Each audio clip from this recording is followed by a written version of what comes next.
Hello, everyone, and welcome to the Decode Strategy live stream. This is the Asia's hottest online classroom for marketing professionals from marketing professionals.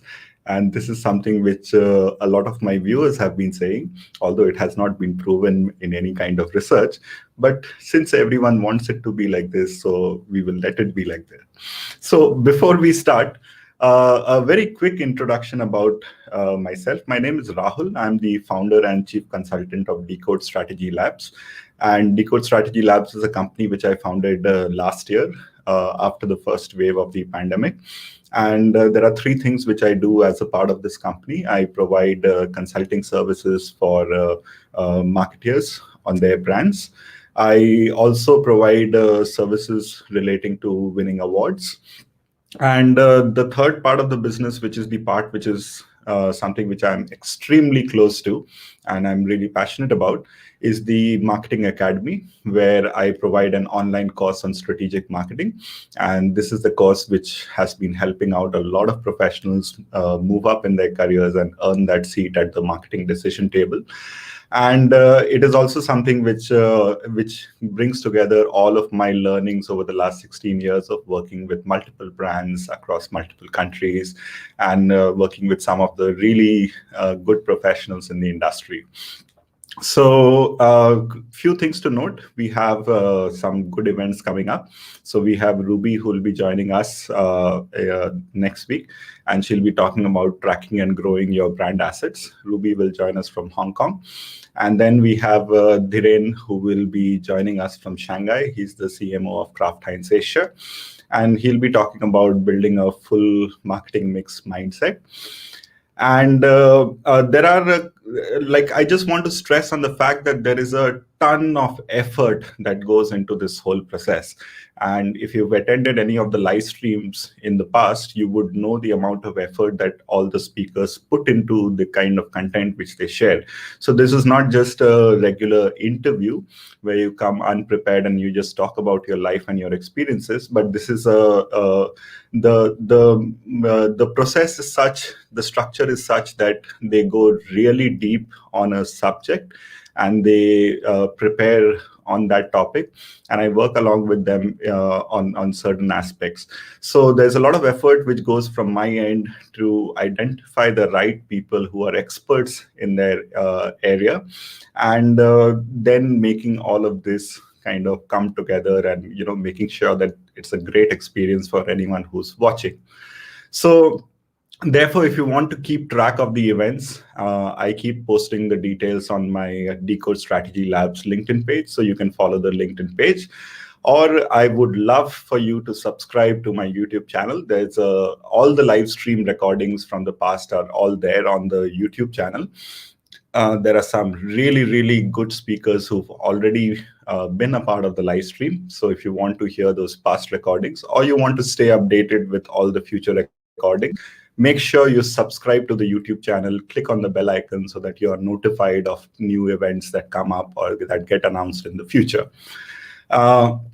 And this whole thing works by people, through word of mouth. I don't do any paid advertising either. So if you like the event, do share it with other people. You can take the link from the YouTube video and you can share it with other people on your WhatsApps, on your LinkedIn pages, if you like the content. So final word, if you have a speaker or a topic and you want to and you think you would be a right fit to be on the show, then do reach out to me. My email is hello@decodestrategy.com, and we can have a quick discussion and we can see if there's something that we can align on and we can do a session on that topic. So on that note, I'll move on to today's topic, which is the art of observation, uncovering stories from the hidden worlds. And I would like to introduce Maitreyee. Welcome, Maitreyee. So yeah, so this has been a long process in the making. It has been in the making for a while, in fact, and I really know the amount of effort that has gone in from your end. So I'll hand over the controls to you, and maybe would be good if you can. But before I actually start, maybe I'll ask, so that we get a sense of who's watching from where. Would be great if there are people who know us, or even if you've been a regular viewer of the stream, just drop in a comment in either on YouTube or on LinkedIn. Where are you viewing from? And so that we get to know that, okay, who are we interacting with. So yeah, so on that note, Maitri, maybe if you can start a little bit with your introduction, and then maybe from there you can go into the topic and take it from there. Sure. So, well, firstly, thanks, Rahul, for having me. And yeah, I'm super glad to finally get down to doing this talk with you. So, yeah, just a quick introduction for everyone who's watching. My name is Maitreyee. I currently work as a senior UX researcher at Rakuten Viki. But prior to that, I have been basically a researcher through and through for almost a decade now. So I've started out with being a behavioral insights analyst. I moved on to running like online market research communities back when they were really new. And post that, I think a big chunk of my career so far has been spent on field, running a lot of research work for CPG brands like globally. You've traveled to a lot of countries because of your, your experience, Yes. right? Yeah, I Some think really exotic countries as well. yeah, I think COVID put a stop to all of that, but I think I got a good chance to kind of go around a lot Yeah, before that. nice, nice, So nice. yeah, I think if I were to just look at like a red thread across all of the career transitions I've done so far, I think Yeah. the connecting dots there are basically that every role that I have done is essentially been about trying to understand people a lot better and Right. kind of therefore helping businesses or brands with sort of tackling interesting business problems that they have. Yeah. And observation, of course, has played a huge role in that. It's something that has given me the capacity to have a sort of different perspective on people, on places, on objects. And that's kind of helped me crack a lot of those interesting problems a lot differently, I guess, than Right. other people can. And that's where I sort of come to this topic, the art of observation. And the reason I wanted to pick this up, right, is because, when you talk about the art of observation, a lot of the times it can seem kind of like mystical. Like, Hmm. what does that even mean? And what does it mean really when you say go out on field and observe? So, observe what? Observe what all? How long for? How to even do all of that? So, I think there's a lot of these practical kind of issues that come up when you say, I want to learn observation or I want to pick up on certain observations. Yeah. So, what I wanted to do with this talk is sort of help demystify it a little bit, Yeah. give a few practical tips, hacks for anybody who's starting out. Of course, there's a lot of depth to this topic, so it's not like we can touch upon everything in like this, 1 hour session like this. Yeah. But Yeah. it's just a starting point for people to work off, and hopefully, help you see stories which were so far hidden from you, in a sense. Yeah, Awesome. cool. Super excited. All right, so let's kick off. Yeah. And I think, the first few things, I think whenever a research kind of kicks off, the typically it begins from a meeting room where somebody has said, let's talk to consumers and figure out. And that seems to imply that just talking to people will help you understand everything there is to know in terms of their needs or motivations or behaviors and those kind of things. It also seems to imply that people are like aware of what their needs and motivations and behaviors are in order to be able to talk to you about all of them. And I think we've all been kind of guilty of it. So you've all gone to focus group discussions and come back saying that, hey, 4 out of 6 people said they liked my idea. Or we have, sat in on an interview and we've heard our, users say that, hey, your website's great. I really love it. There's nothing to change about it. And that's great to hear. But is that really what you should be working off? So, we know that people are not rational. If we just look at ourselves, I think we don't always even say what we really think or do. So, one of the examples is right there on the screen. But similarly, like if I ask you things like, do you support a certain cause? And a lot of people might say yes, just because they don't want to be the jerk who doesn't. Or if I ask you things about like, your spending and saving kind of habits, you might just exaggerate a little bit on how much you save as compared to how much you spend. So we don't always really say what we really think or do. The other part is we don't always even know what we really think or do. So if I were to ask you what you had for breakfast for the last couple of days, I think quite a few of you would probably scratch your heads and try to remember. Or if I were to ask you things such as, give me a detailed breakdown of how do you wash your dishes or how do you drive a car, I think these are some of the things that you do so mindlessly that I think you'll struggle to articulate what's to say about how do I, wash my dishes. So you can't really work too much of these things. And the third part is also that, we can't always even say what we really think or do. I'll take a more personal example here. So I have a niece and she's like 6. She just turned 6. So a couple of days after her birthday, I had called her and I asked her, how does it feel to be 6 years old now? And she thought for a minute and then she says that, there's nothing to feel. You just turn 6, you just grow. But I know that that's not the full story, because in the run up to her being 6, she's called me a million times, excitedly trying to tell me, things like, when I turn 6, I'm going to go to first grade. When I turn 6, I can do XYZ things independently. When I turn 6, I'm going to get these gifts. So there's a lot of meaning, a lot of excitement, emotion associated with this milestone of sort of turning 6. But in that moment, if I put her in that spotlight and I ask her, what does turning 6 mean for you? She struggles to kind of articulate that. And it's not down to her age, because I think even if you try asking a 30 something year old, I think they will also struggle to kind of say everything there is to do with that. And then, what people don't even know what it is that they are really thinking or doing or feeling at that moment.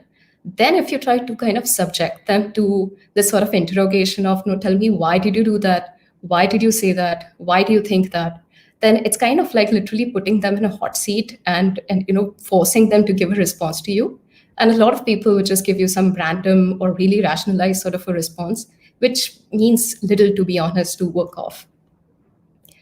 So how then? I mean, like, how do you truly get to know a person with all of their quirks, contradictions, anomalies, insecurities, deep-seated desires, and all of that? These are not things that people are going to showcase. These are not things people themselves are sometimes aware of. So how do you really find out about these? And that's where observation as a skill sort of comes in. Very simply put, an observation is just the process of sort of witnessing human interaction with other people or places or objects, or even a certain sense of being. Like, for example, the sense of aging, or being a millennial in a particular culture, or masculinity, for example. But an observation essentially is made up of like two parts. So one part of it is relating to our senses or percepting something. And the other part is more of a mental process where you make a connection. So this can seem a little bit theoretical. So I think let me just give an example to bring this alive a little better for you. So there was this time that I was on field in Vietnam, and we were trying to understand what is the significance of milk in the context of mornings. Now, talking to moms in Vietnam, every single one of them told us milk is very important. Milk has calcium and protein and all those other nutrients necessary for the kids' growth, height, and weight, and all of that. And how they know very well how milk benefits the kids, and how it's something that they definitely give to the kids every morning. So if I were to just work off that, my report is done, right? Everybody said that milk is important, so very high significance or whatever for milk qualitatively in that kind of context. But what we realized is that, just looking around their homes, looking at everything else that they said is very important in the mornings, like morning meals, for example, we noticed that there's a time, a place, a routine, an object also kind of attached to that kind of a thing. So if we take morning meals, we realize that There's a certain time when they get prepared. There's a certain location in the kitchen where that happens. There's a certain utensil that's kind of kept specifically for the preparation of that. There are certain bowls, each one associated with one kid in the house, in which it is served. There is that moment where the mom sits and observes the kid eat, because she wants to make sure that the bowl is empty at the end of it. So there's a whole routine, a whole kind of elaborate thing happening around this. In contrast, if we look at milk, which they said is very, very important, milk was kept in obscure locations throughout the house. So, like under the sofa, on top of a CPU, or like you see in this picture, somewhere near the door, together with like mobile and keys and wallets and those kind of things, something you just grab and get out of the house without giving it much thought. And that's when we realized that there are a couple of things happening here. So, from an observation perspective, the sensing of the percepting part, this is one bit. The fact that everything that is important has a certain time, place, routine attached to it, like for morning meals. The other part is milk does not have any such time, place, or routine attached to it. It's very like grab and go, thoughtless, just dumped anywhere kind of a thing. You make the connections that anything that is important has this, milk does not have this, which means milk kind of doesn't seem to have the same significance as this. And that's how we laddered up later to an insight that the importance of milk has been learned through all of that communication about the goodness of milk and all of that. So everybody knows what milk contains, how it's good for you, and all of that. But the importance of milk is not lived. So people are not actually attributing that kind of importance in a behavioral sense in the mornings. And that kind of gives you a really sharp marketing problem to solve, right? This was a very exploratory study. The client had no idea in terms of how exactly mornings work, where their category kind of stands in the context of this. So through this observation, it made it a lot sharper. You don't need to focus on convincing moms about why milk is good and why it should be given in the mornings. You need to just work on creating a certain routine around it, giving it a certain designated time or space in the mornings in order to make it more important in that sense. So that's how an observation kind of works in here. Here's another example, and this is for like non-researchers, okay, so not at all any project related or anything.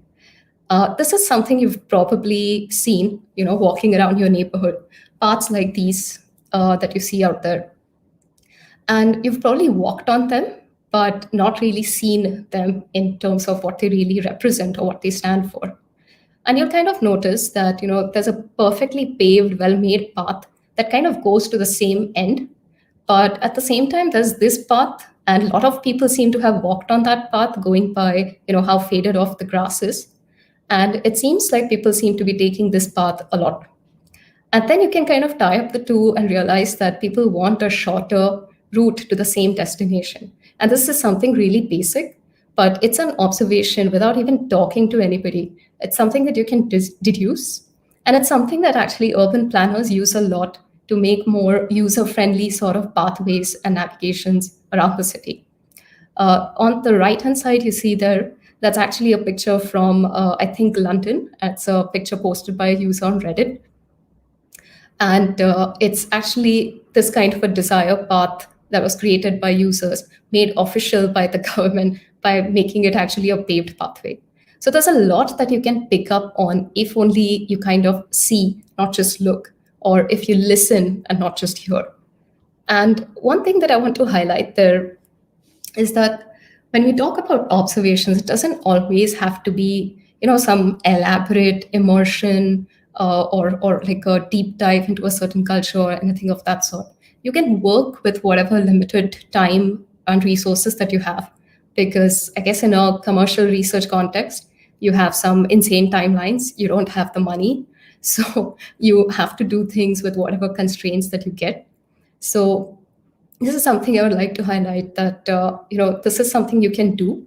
And secondly, it doesn't always have to be a visual kind of an observation.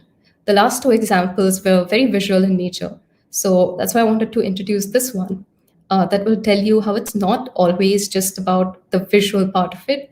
It can also be something you listen and you're able to connect and therefore make an observation. So this was a time when I was in Cambodia, and it was a regular kind of, field work testing a TVC. and it was for this infant food formula. And the TVC was a regular TVC, so just international formula, so it's premium. Uh, the kid has that, and then he can solve some complex problems. He becomes an astronaut, he becomes a sports star, and all of these typical kind of ambitions that any mom would have in that sense. And we tested this with a group of Cambodian moms. And this is just a 2-day FGD kind of session in a research facility that looked somewhat like this. And the ad does great. I mean, there's good appeal. Everyone understands what the ad is trying to communicate. There's credibility. People believe that the product will deliver these kind of things. But when it came to, just asking them, so would you buy this? And the moms were like, no. And if you try to ask them, why wouldn't you do that if everything else is so great about it? They are unable to express why they wouldn't. And we realized that the answer to that why actually lied at an initial part of the FGD, where we were doing the introductions and context setting. And the moms told us then about their kids, and they spoke about how their ambitions are really simple for the kids. It's very basic. It's stuff like, I want my kid to be alive till the time he's 5. I want my kid to be healthy by the time he's 5. And beyond that, it's really like a bonus. It'll be great if he can, get out of the kind of situation he's been born into. It would be great for him to get a job, whatever that is. It doesn't have to be a doctor, engineer, astronaut, and all. Anything works as long as he's able to make money and, just break out of the situation. And that's when we realized that the moms are actually looking for street smarts in terms of intelligence. Whereas this kind of a DVC, it's focused more on the academic smarts. And there's an inherent disconnect there. Now, this is not something that the moms themselves are able to pick up on and articulate and share with us. But if you have been actively listening, whether sitting in the back room or in that room, you'll be able to connect the dots. But I think often what happens is that, we write these discussion guides and we put in the introduction questions, which are like, what are your name, age, occupation, routine? And we treat that like basic profiling data, not worth listening to.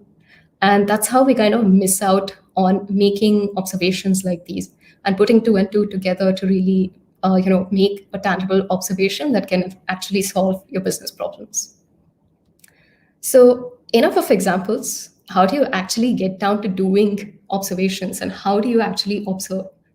So at the face of it, it may seem very simple. And looking at those examples, because those deductions have sort of already been made, it might sound kind of, pretty simple at the face of it.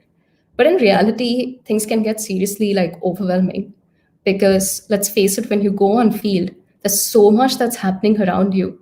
There's people, there's movement, there's auditory, cues. There's so much going on. How do you even figure what to observe, where to begin, where to stop, if at all?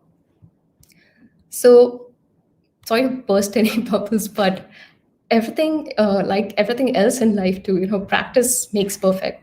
The more experience you have, the more discerning you will learn to be in terms of what to pick up, what to document, how to connect things.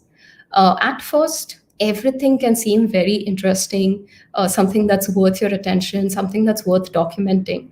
But as you familiarize yourself more and more with the people and the quirks, or certain cultures, or certain category kind of specifics, even a lot with your whoever your client is, or whatever the business objective and goals are, the more you start to be aware of these things and more experienced in these things, you will be able to figure how those connections make sense in a way that helps you solve your problem. And I think this is also something that Prem, whom you hosted last week, spoke about. You can have 100 different ways in which you can solve a certain problem, but it's about being able to pick that one that can make an impact. The same thing kind of applies in the case of observations. You can have hundreds of observations when you go out there on field, but which ones make more sense and kind of relate to your research objective or relate to the business problem you set out to solve with this research? That's what you want to get at. And a lot of the times, those observations may be very personally interesting for you, but knowing which ones to pick and how to make those connections in a way that would make an impact, that's a skill that you will learn with time. But let's say you want to get some basic tips on how to get started. So let's take it up one by one. First is, where do we even begin? What all should we be observing? So here are a couple of different examples of the gamut of things that you can be looking at. So one thing is in terms of the people themselves. So let's say you're trying to look at or trying to understand millennials in India. You might want to look at things like their appearance and physicality. Are there any sort of similarities across, the different subcultures within India? Are there any sort of distinctive differences in how northern millennials express themselves versus southern millennials? So you can look at those kind of things. You can look at verbal behavior, tonality, pitch, and those kind of things. For example, in the case of, let's say, a TVC testing also, you may want to look at the tone of voice. So there are cases, where you play a TVC and they say, interesting. And then you play another TVC and they say, oh yeah, that's interesting. So you know that there's a difference there. But if you haven't been listening and if you haven't been paying close attention to that, if you're just sitting in the back room and, just kind of taking your notes mindlessly in a sense, you are going to end up writing interesting, interesting for all of it and not know what the difference really was. So similarly, you can also look at a whole bunch of other things like artifacts, like what people carry in their wallets, what's there, what are the durables in and around their house, what do they say about them. You can look at their physical spaces. You can look at larger things like culture and the influence of that on whatever you may be observing. So anyway, let's take a pause there because I think all of this also can seem quite intimidating and overwhelming for anyone who's starting out. So one thing that typically helps me is to do a sort of mind map of all the potential things that you can look for or try to observe in a sense to see if there are any meaningful connections that can eventually happen. So, not all observations have to be spontaneous. Some are a bit more labored. They can happen later off field, or they can happen during discussions with your teammates. So at those kind of times, it's you may not even know what you're looking for. So having a sort of mind map can help you put down a structure to it, give you a starting point, give you a certain purpose with which you go in to make observations. Because otherwise, you just kind of come back with a lot of documentation, all of it kind of mindless in a sense, like clicking 100 pictures of the environment doesn't mean that you made an observation, right? So making a mind map usually helps. So let's take an example. Let's say you want to study hand washing behavior. So you could start off with things like, let's say, okay, maybe I want to look at whether people are using bar soap or liquid soap, and that has a bearing on how they wash their hands. Maybe I want to look at where the hand washing is happening, indoor, outdoor. Maybe I want to see any other tools and processes there, like is there running water or not? Or people are using a bucket and a mug or what. You might also want to look at who are the people doing the hand washing. For example, is it a kid? Is it somebody who works outdoors a lot? Or is it somebody who's like a white collar worker sitting in office all day? And that may have a bearing on how important or not so important it is to wash your hands, for example. You may want to look at religious or cultural context. Maybe there are certain religions that have an emphasis on like cleansing and those kind of things. So maybe there's some bearing over there. So there are all of the different things that you can start to pen down, and then when you go on field, you can keep an eye out for these things actively, as opposed to just going in with a blank slate, not knowing what you're doing, and just sticking to like a guide that you may have made. So that said, I think you also, as a next step, need to calibrate how much, like how wide and how in depth are you going to go with your observations.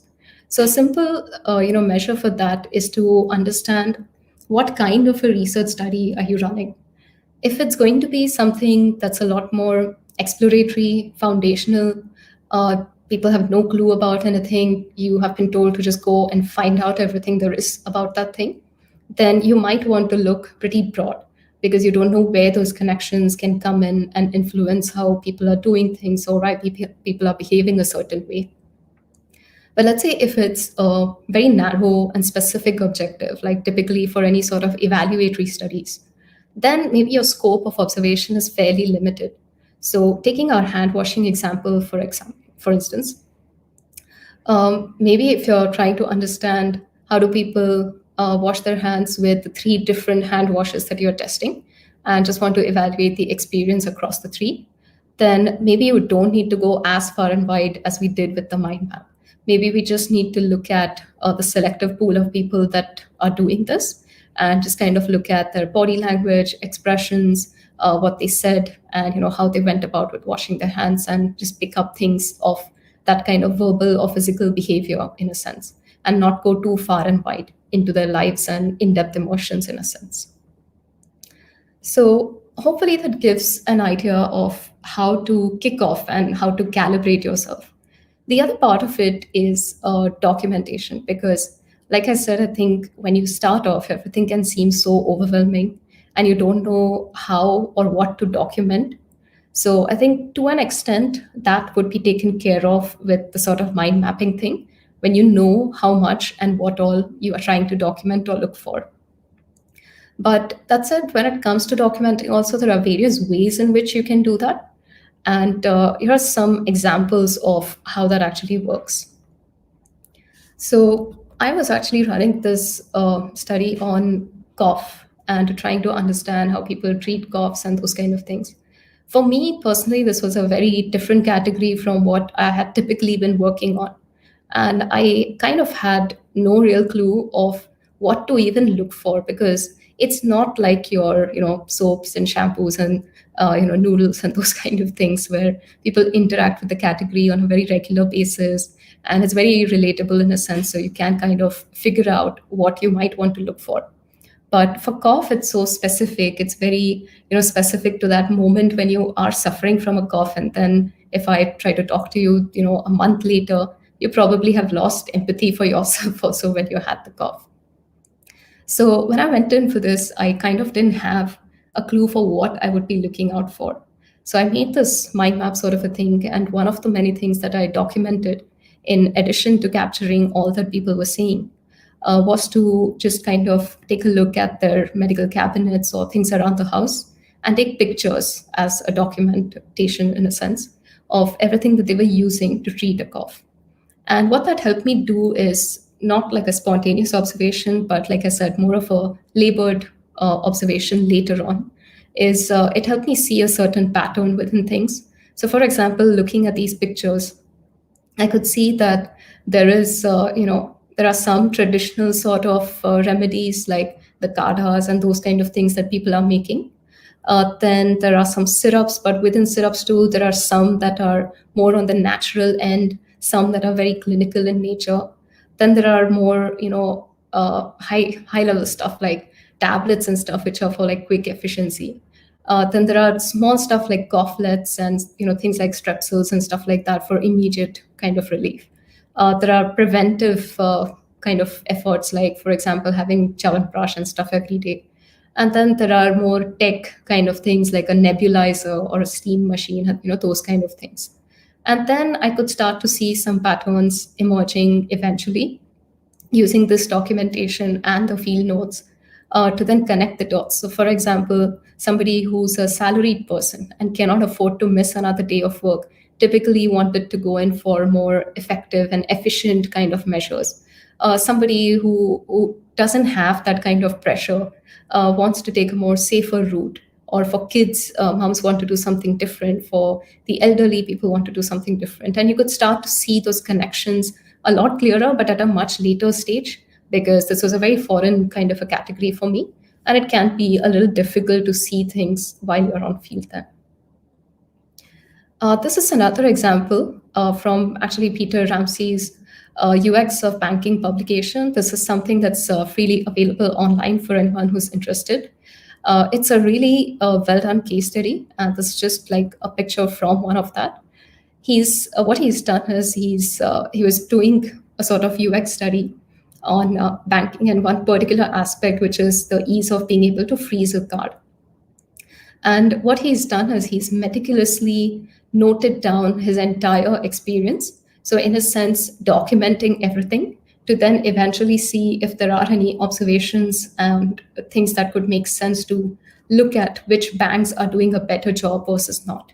And this is a very simple sort of an observation that he's done, but so very powerful in terms of simply looking at the number of clicks that it took to freeze his card.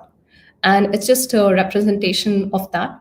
But just a simple meticulous noting down of this kind of stuff led to a clear kind of, a way forward in terms of which banks do better versus which banks are a lot slower or more, putting the effort, the onus of the effort more on the user. And also, you can also do simple stuff. This is still a kind of very complicated kind of a picture, but you can even do a simple pen and paper blueprint. So let's say, for example, you're trying to do a retail study and you want to understand where a client can potentially put up some POSM to get more eyeballs from shoppers. A simple observation of a store to look at where are people entering, exiting from, where do people anchor themselves, where do people spend a lot more time, what comes in their visual frame during that period of time. Therefore, what are the hotspots? I think all of this can actually be done if you just sort of meticulously document things like, okay, how many people came in, how long did they stay for, where did they plant themselves in a way, and then look at what's happening around that. So this is the role that documentation can play in supporting you, especially when starting out and not clear how to make those spontaneous sort of observations, with somebody who's a lot more experienced can potentially just do while on field. And that said, there's a lot more to it, because as human beings, we have certain quirks. There's a certain way our minds work. There's a certain bias that we end up, getting into. So there are a few of these typical blockers. And what I wanted to do was also just sort of highlight these so that we keep them in mind, embrace them, because some of them are not some things that we can just work on or avoid in a way. So here's some of them. One is the snapshot bias. This is sort of basing inferences of observations of a particular moment or point in time. Let's take that example of observing at a store like we just talked about. And I think if you just visit a store, let's say during off-peak hours in the afternoon, let's say, you can spend 3 hours over there and come back and report there's no traffic at the store, hardly anybody visits, the staff is just playing games on their phone, and I don't think the store would be a worthy place to invest in our branding materials, for example. But that would be a case of a snapshot bias, because we haven't looked at what might have happened during the peak hours, and maybe the story is drastically different during those peak hours. So the only way to overcome that is to be mindful of what your study entails and look at whether you need to have more longitudinal observations. And what is the definition of longitudinal also will kind of depend on that. So for example, in the case of a store observation, maybe we want to look at peak hours and off-peak hours. But maybe let's say in the case of the milk example that we spoke of, because it's in the context of kids, and mornings can be pretty different on a weekday when you have to go to work and kids have school and there's a lot more pressure on you in the mornings, as opposed to how mornings work, let's say on weekends, when you can wake up late, there are not that many pressures, you feel a little bit more relaxed, you might just cook more elaborately on that day. So need to be a little mindful of whether you want to be longitudinal in that sense. And what is longitudinal for you? Is it just a day? Is it a weekday, weekend? Is it 2 weeks? Is it 3 weeks? For instance, if you're doing, let's say, a study for an app to understand whether people will retain this app over a period of time, or will they just use it first few times and then the novelty wears off and people are uninstalling it later. So you might want to look at slightly more longitudinal, maybe 2 weeks, 3 weeks, a month, and look at observations in that kind of sense. The other thing to watch out for is personal bias. And this is something that invariably happens. So it's not something that you can avoid, but it is something that you can acknowledge, embrace. And the only way to counter that is every time you think you can explain something away, just kick yourself for assuming things and make sure that you don't land up making any kind of assumptions to answer things. Sometimes the questions, like if you don't want to assume things and you have to ask a question, those questions can seem really stupid. So in the case of the milk example, it's just a stupid question like, why is milk here? Why is it not anywhere else in the house, for example? Why only in this spot? So sometimes that kind of a question can seem quite pointless, and can seem stupid, but if you make an assumption, you're losing out on a whole opportunity to really look beyond and see the story that's actually hidden behind why that milk is in that place. And this is something that can happen. For example, let's say I had a local Vietnamese researcher do the same study. Maybe this person has grown up with seeing milk in their house as well at those kind of locations and doesn't think twice about it because that's just how things are. But that's then you're kind of missing out on that opportunity. So that's what we mean by don't assume, just keep asking a lot of questions, triangulate everything that you're looking at. So focus on what people said, look at what people did, look at what that tells you about what they think, cross check with other researchers who may be there on field with you, and look at whether they're arriving at similar kind of connections and inferences, to then decide whether this is a kind of a legit observation or whether we are making a mistake by assuming something.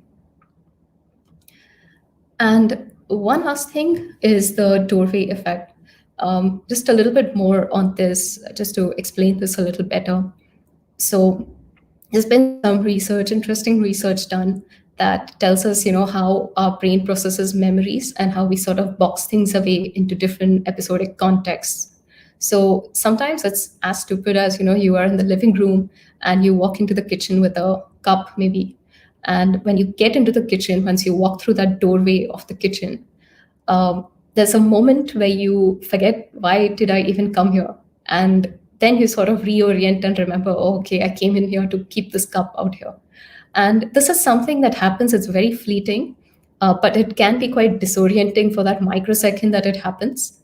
And people have noticed that it typically happens as you cross from one room to another.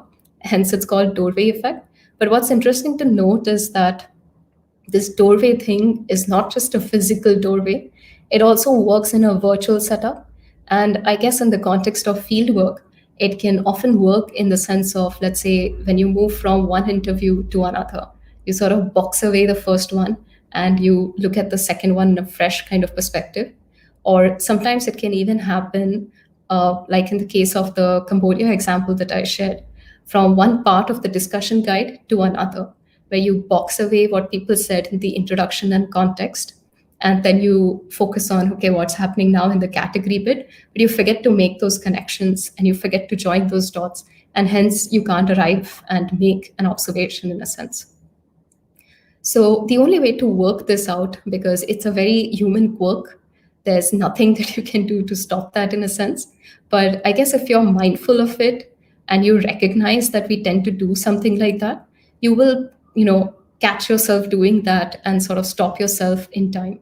So a little bit more mindfulness, a little bit more active attention to what you're doing, and whether you are kind of skipping things or whether you seem to be switching modes in a sense, and just becoming a little bit more aware of that can go a long way. And I guess that sort of brings us to the end of it, which is in terms of all this is great, but how do I do this when I'm not on field and I'm not in a position to travel? I cannot be face to face with my consumers in a way. So can this really work even in that kind of context? Because I think a lot of the examples given have been more of in-field kind of examples. So I think the first thing that I want to point out here is that you don't always need a big enough canvas or exposure as such to make observations. We looked at that example of a focus group discussion in a research facility. So no, big immersions happening, no other times kind of spent on field. The whole day is just packed with like 3-4 focus groups, and you just come back to the hotel and next day repeat the same thing. And while that's not ideal, that's the reality of what happens typically on field when you have a packed schedule and hardly any time in between things. So it doesn't always have to be a big thing. You can make observations even within the constraints of what you're working with. So even if you're running interviews online, you can watch out for things such as, what people are saying in the initial parts, what people say in the later parts. You can look at using tools and stuff like self-ethnography. Yeah, be mindful that it's going to be a little bit curated, so people may not always share everything there is, but it can still go a long way, because sometimes people don't even realize that they are creating a discrepancy between what they said and what they're showing you. And it's something that a researcher can actually pick on and make observations of. So there are ways to work around it. It doesn't have to be a big issue per se. But yes, that said, I think certain kinds of research do require a more offline, face to face, immersive sort of an approach. And especially if you're talking about more exploratory, foundational kind of pieces of work, uh, doing offline research can really enrich your scope of observations. Because when you're there in person, you can actually pick up on other things as well, like how is this participant of yours interacting with other family members. On Zoom, they can just mute and you don't kind of see what's really happening. You cannot hear what's happening. So a lot of the times you can lose a little bit of richness there. And that's why I do feel that online research is more complementary to rather than an alternative to offline. But I guess temporarily, while we go through this blip, it is something that we have to make do with, and we can kind of learn to adjust within that. And yeah, I think that brings me to the end of this talk. But I do hope that with everything that we have touched upon, has been at least somewhat useful and clear in terms of how observations really work in field and how to make them in the first place. What are some of like basic things that you can do, some do's and don'ts of how you can look out for things and learn to read and see more, hear more, listen more in that sense. And I guess if you can do that, you can kind of see the magic in the very ordinary and mundane kind of things that you would have overlooked so far, like that desire path in your nearby, park maybe. And you can learn to see those stories sort of everywhere with this art of observation. Yep. So I think that's about it from my end. Awesome. Thank you so much. That was an absolutely fascinating presentation, and I really love, the way you brought those examples to life. There is a Sherlock side to every research person, and I think that really came alive over here. So, if the viewers who are still watching, if there's any question that you have, this would be the right time to send those questions. You can type it on your YouTube discussion box or in the LinkedIn comment section, and once you send those questions over, we are able to view those questions in the control screen, and we'll try and answer as many as we can. So you've already answered my first question that going to the field is great, but what do you do in a virtual kind of a setting?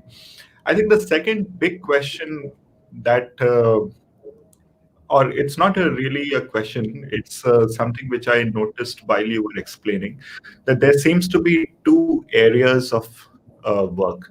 One area of work is the preparation that needs to happen before you go into the research, and the other area of work is the attention, having being that degree of being that attentive while you are still in the field or when you are Yeah. doing research, and picking up on things, right? And I can already see that both are important. But if you were to kind of talk about a little more about, like, what is the importance of the preparation and what is the importance of the attention later, Yeah. and what are the things that someone should keep in mind between these two different phases almost? Right. So I think both are kind of important, because I think if you're not prepared enough, you will be quite distracted when on field with a lot of the stimuli, coming at you. You won't know what to do with it. Right. And you can't really put your attention down to everything that's happening around you. You have to eventually be a little selective. So Yeah. in terms of preparation, it's stuff like that mind mapping. Although, yeah, I mean, it's not a definitive way. You cannot put hard boundaries there and say Yeah. that this is all that I'm going to look for. You will Yeah. discover certain things, but it's a soft boundary. It's a starting point that you can go in for. One Right. of the other things to do in terms of prep is, as much as possible, account for some time at the end of the day, wherein you just sit back and reflect on everything that happened there. You look Hmm. at things across different interviews because, like I said, the doorway effect part of it, maybe you Right. can't really apply that when you go from one interview to another. You do Right. want to have a fresh mind when you go to a second interview, so you kind of wipe out what happened in the first one. Right. But Right. at the end of the day, to have that perspective and a little bit of time, even if that's like 30 minutes that you dedicate to that, Right. just to put down reflections and expand on whatever notes you would have taken, Right. that helps a big way. And as for the second part, which is more to do with the attention, I Yeah. think this is just something that you pick up as you do more and more. But I Yeah. think one example that I would like to give here, if you're watching a movie, okay, Hmm. and in that movie there are, let's say, two, three different characters, each one is distinctive, each has a character arc and everything. When Yeah. you're watching a movie, you immerse yourself in that. You don't sit with a notepad, you don't take copious notes of everything every character said, and Right. you don't try to put down all of that and document everything. You Right. might selectively make a mental note or maybe a written note also of like a certain situation or a certain scene or a certain pivotal dialogue or maybe a certain context about the character and stuff that you see. But at the Right. end of the movie, you have some clear takeaways. You Right. know why a character acted a certain way. You know what was the context behind their behavior in a particular scene. And Right. because you've really empathized and understood that because you were Correct. paying attention to that. It's a Hmm. little bit like that. Hmm. Hmm. So Hmm. when you Got go it. on field and you have these participants talking to you, if you're Right. just going to be there and like, no, what did you say? Let me, just jot that down. Then you're Yeah. just hearing, you're not immersing yourself in their Correct. story and kind Correct. of really empathizing with them. So I think that's where the attention part comes in. And it's not difficult to do because we do that in other Right. situations. But Right. it's learning to do that in this kind of a bit. Yeah. Awesome. So I have one more quick question to for you. Um, so this whole process and being attentive and making notes is great, but are there any tools or is there any kind of a technology that can be of use to you in carrying out this whole process, Yeah. or make it easier for you apart from the preparation that you're already doing and making those mind maps and all of that? Right. Yeah, I Yeah. think these days in particular, there's a whole bunch of tools and techniques that you can use. Mhm. Firstly, there's a lot of these dictation kind of tools and stuff that you can just use to Right. jot down notes at the end of an interview, maybe. Mhm. But other than that, I think there are a lot of these different camera technologies and stuff that have come in. Mhm. So let's say, for example, just being smart enough about trying to use a screen recording to see how a user is using a certain app or a website. And these Right. screen recording tools are just built into your phone. You don't need to really do anything extra to get that. Mm. I've also used things like CCTVs. Mm. So let's say Mm. you're trying to do a retail observation. You can't Mm. physically be there, let's say, for 3 days, standing there all day long, taking notes on what's happening. You Right. can use the CCTV cameras there and just kind of watch the videos later and see how movements are happening, what are peak hours, Right. off peak hours. So there are those kind of camera tools that happen. Right. You can also use things like body cams and Mm. point of view kind of cameras that Mm. can give you a first person perspective unfiltered of Mm. what happens through the day. Mm. And yeah, I mean, a lot of these kind of camera technologies are pretty popular right now. uh, Mhm. Aside from that, there's like in my experience, I've also used like eye tracking tools and stuff. Okay. So those are pretty useful because they often tell you, they break down the nuances of every second of what the respondent has been looking at, which is Mm. useful if you're looking at activities that happen in a very habituated kind of a manner, very Mm. autopilot, like people who go shopping and you have a Mm. list of 10 items, but you end up picking 13.